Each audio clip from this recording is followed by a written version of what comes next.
साळशिंगे येथे रविवारी रात्री 1:30 वाजण्याच्या सुमारास राहत्या घरात मण्यार जातीच्या विषारी सापाने समर्थ रावसाहेब कोलेनाड वय 2.5 वर्ष या बालकास दंश केला. उपचारासाठी विटा ग्रामीण रुग्णालयात आणल्यानंतर डॉक्टरच उपस्थित नसल्याने उपचाराअभावी बालकाचा मृत्यू झाला.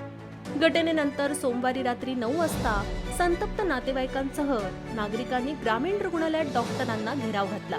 परभणी येथील रावसाहेब कोलेनाड हे साळशिंगी येथे भास्कर गायकवाड यांच्याकडे शेतमजुरीचं काम करतात.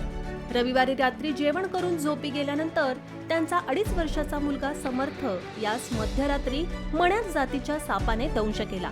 हा प्रकार लक्षात आल्यानंतर त्याला वडील व स्थानिक नागरिकांनी विटा ग्रामीण रुग्णालयात उपचारासाठी आणलं, परंतु तेथे कर्तव्यास असलेले डॉक्टर भूषण देश चौगुले रुग्णालयात हजर नव्हते.